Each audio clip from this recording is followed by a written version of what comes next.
Starting soon, Be Right Back and Scenes Alike are a great way to let your audience know that you're on your way, grabbing some coffee, or that your stream is ending.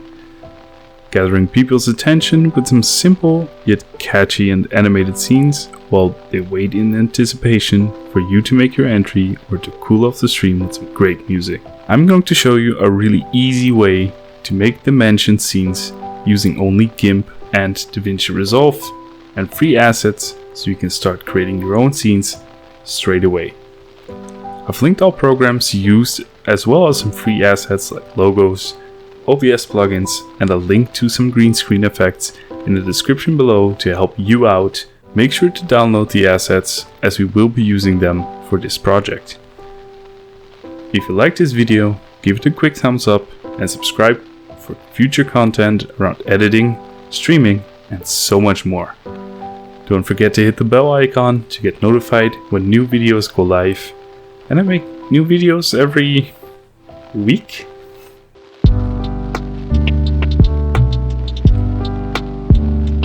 Right, first off, open up Gimp and create a new file that is 1920 by 1080 with a transparent background. You can make this scene as flashy as you want, however, we are going to add elements to it later, so for now I'd say keep it simple. Add a text layer and write down what scene it is. Center it by using the alignment tool, or create some guides by going to Image, New Guide, Guide by %, and choose horizontal and vertical. Make this text layer fairly big so it's easy to read. Duplicate that layer by right-clicking it in your Layers tab, then double-click it. Select All by pressing Ctrl A and increase the size by 1. Change the color to whatever you like and make sure it is in the background. Then position it to your liking. Right-click that text background layer and click Alpha to Selection. Then head over to the Filters tab, or Script View if you have custom scripts. Press Light and Shadow and choose a drop shadow. Add a light drop shadow to it. Anything overpowering just doesn't look nice. Now add your social media logos. I linked all of them in the description box below. Drag a guideline from the top by clicking above the measurement lines and dragging it down. Adjust the size with the scaling tool and line them up 2 at a time for each side so you can put your username in the middle. Add 2 text layers again and write down your username, the same way we did it for the scene name, but a lot smaller, about half the size of your scene name. Center it horizontally and add another drop shadow to the background text layer. You can add a logo in the background, just make sure it's the bottommost layer so it's behind the text. Quick tip, lower the opacity of your logo layer with the opacity slider to make it less noisy. Also, if you want to keep things organized, I suggest grouping items up, but you don't have to do that. I also linked the Gimp project and the font I used in the description box, which you can use as a template. Now export the file as a PNG and open up Davinci Resolve and go to the Edit tab.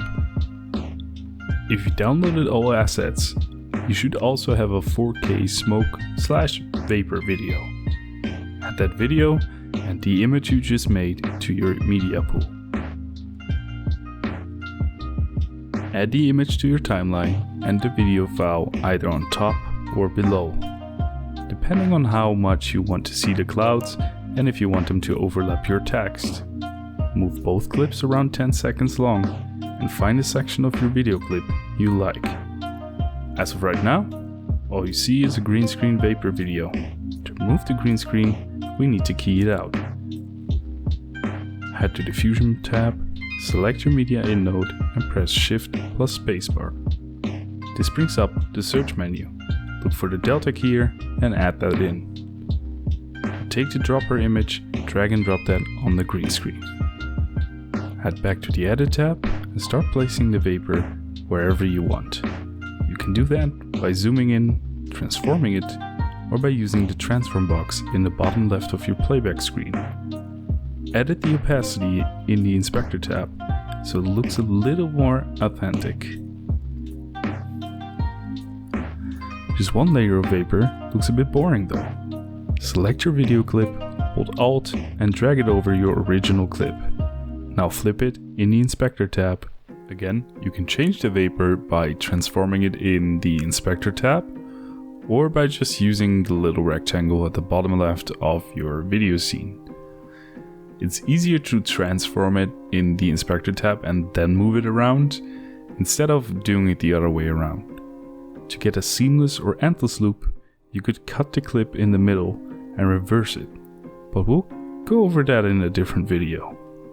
Once you're happy with how it looks, select all clips, right click and choose New Compound Clip, and head over to the delivery page. Give your file a good name, select the folder you want to save it to, select individual clips, set the format to QuickTime, the codec to DNxHR, and the type to DNxHR 444 12-bit. Scroll down and click on Export Alpha. Add it to the render queue and start rendering. As soon as the clip is done rendering, you want to throw it into the format factory and convert it to WebM. You want the file size to be as small as possible when we add it to OBS. To add the clip to OBS, all you have to do is make a new scene, or add it to an existing scene. Add a media source, make sure the loop box is checked, and select the WebM file you just created. Now we want to make the screen a little more interesting by adding the audio visualizer. You need an active audio output channel for this to work, as it will react to any audio you send through it.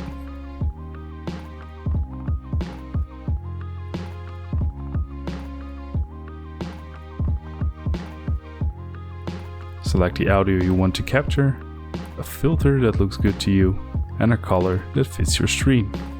Now edit it however you like. I personally like to use it to fill the bottom row of my screen, so you would edit the detail, scale and bar width to do so. You can also put it in stereo mode, edit the gap between the lines and put it around your username, for example. The possibilities are endless.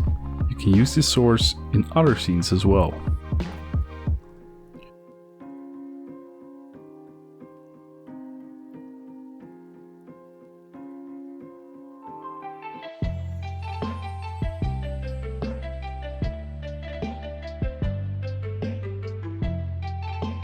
Did you like the video? Hit the subscribe button and click that bell icon so you can get notified when new videos drop. Also, if you want to learn how to make an amazingly simple webcam video and how to build it, make sure to click the next video after this one so you can learn how to do that. Later!